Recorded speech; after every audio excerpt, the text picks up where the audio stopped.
Okey, boleh siapa-siapa respon apa awak nampak sekarang dekat skrin?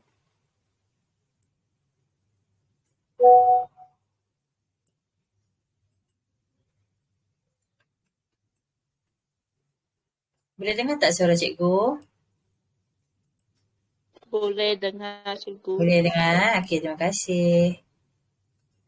Kita nak cari awak keluarkan Kampui 2023 yang ada soalan 9, 10 tu Kita nak buat soalan tu. Cikgu tengah tadi soalan.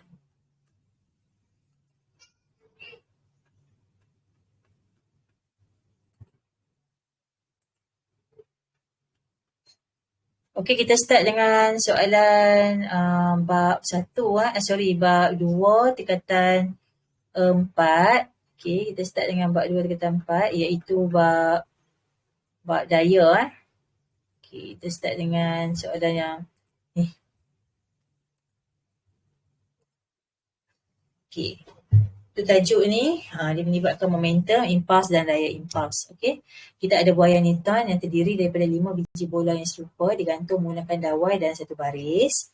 Okey, apabila bola pada hujung kiri ditarik dan dijatuhkan, bola yang berada pada hujung satu lagi akan diketuk jauh daripada bola-bola lain dengan laju yang sama. So, kalau dia tanya kita apa prinsip yang terlibat kat sini, prinsip yang terlibat dalam buaya Newton ni namanya adalah prinsip keabadian momentum. Sebab apa?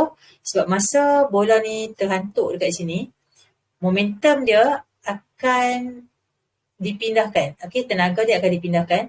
So, momentum tadi, dia macam letupan lah. Kalau awak bagi satu momentum, dia akan jadi kosong balik.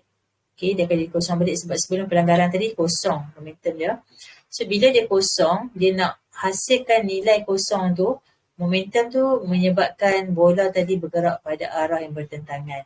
Okey, dia akan bergerak pada arah yang bertentangan. So, kita nak terangkan dalam konteks momentum dan pemindahan tenaga, mengapa bola itu bergerak bertentang arah. Yang pertama kita kata, bola kiri hentam bola kanan pada hal laju yang sama. Okey, sebab apa? Sebab jisim dia sama. Bila momentum sama, maka jisim yang sama menyebabkan V pun jadi sama jugalah. Okey. Yang kedua kita sebut, bila ada 4 markah awak sebut, apakah prinsip yang terlibat dalam penerangan kita tu? Okey, prinsip yang terlibat sekarang ni adalah prinsip keabadian momentum. Yang mana prinsip ni kata dalam pelanggaran antara dua objek, jumlah momentum sebelum dengan selepas sistem adalah kekal. Okey. Seterusnya, kita boleh sebut tentang tenaga. Tenaga tadi dipindahkan daripada bola kedua hinggalah bola yang satu lagi. Maksudnya yang dekat tengah-tengah ni, kan kita ada 5 bola kan. Bola yang kedua, ketiga dengan keempat ni sebenarnya tak bergerak pun sebab tenaga tu terus dipindahkan saja. Yang hujung sekali ni yang bergerak. Okey, yang tu je yang bergerak. Okey, seterusnya kita boleh sebut lagi momentum dan tenaga dikekalkan dalam sistem di mana bola pada sisi bertentangan akan berayun pada hal laju yang sama. Okey, base. Kita ada seorang pemain tenis, Rafael Nadal, sedang memukul bola tenis menggunakan raket. Okey, kita tahu yang Rafael Nadal ni guna raket tenis ni berat. Berat. Bila berat, maksudnya force dia tinggi. Okey, bila berat force dia tinggi. Dia hayun dengan laju tu maksudnya bercutan tinggi kan. Hayun dengan laju dan terkena pada bola pun dia tersentuh lama. Bila tersentuh lama, maksudnya masa dia pun panjang, daya dia pun tinggi. Berbeza dengan daya impuls. Kalau daya impuls kita tak buat macam ni. Impuls kita tengok berdasarkan daya dan masa.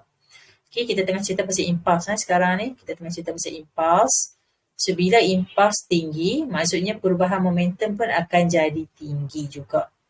Okay, sekarang ni awak diminta untuk mengkaji teknik-teknik yang sesuai untuk Nadal ni.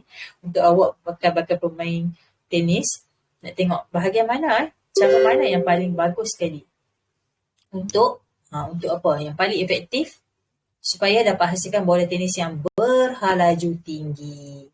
So, kita nak halaju tinggi, maksudnya kita nak bola tu pergi ke sana tinggi lah. Jadi, kita nak MV tolak MU dia besar lah. Maksudnya, perubahan momentum tinggi. So, kita kena make sure impuls kita pun tinggi juga. Okay. Bila impuls tinggi, maksudnya perubahan momentum pun besar. Perubahan momentum ialah MV tolak MU. So lagi besar dia punya halaju akhir, lagi besar perubahan momentum. Itu yang kita nak. So macam mana cara dia? Yang pertama ialah, kalau soalan 10 markah, make sure awak tulis jawapan dalam jadual. Okay, yang pertama kita sebut tentang tindakan selepas memukul bola. Tengok dekat soalan, soalan pertama tu dekat kotak pertama dia catat pasal tindakan, awak tulislah tindakan. So tindakan dia, ni semua betul ya, tak ada yang salah cikgu. Okay. Semua tindakan tu kita kata tindakan ikut lajak, okay, ataupun follow through. Ikut lajak tu maksudnya lepas kita kena terjumpa dengan bola tu, kita masih ikut bola tu. Baru tibai. Bukannya kena-kena terus buat macam pingpong tu kan, kena jumpa je tibai. Ada. Kalau bola tenis kita seret dia lah, kita kata kita follow through dulu. Tujuan dia untuk kita nak tingkatkan impuls. Bila impuls bertambah, rupanya masa dia bertambah, daya dia bertambah, menyebabkan halaju akhir bertambah, tenaga pun bertambah lah. Tapi kita tak mahu sebut perkataan halaju akhir bertambah sebab halaju akhir tadi tu duduk dalam soalan. Jadi jangan sebut dah.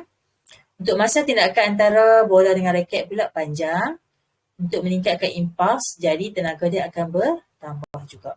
Siapa tenaga bertambah? Okey, cikgu tunjuk sekali lagi. Formula impuls Ft sama dengan mv tolak mu. Bila impuls bertambah, maksudnya halaju pun bertambah. Halaju kan formula dia E sama dengan setengah mv square untuk tenaga kinetik.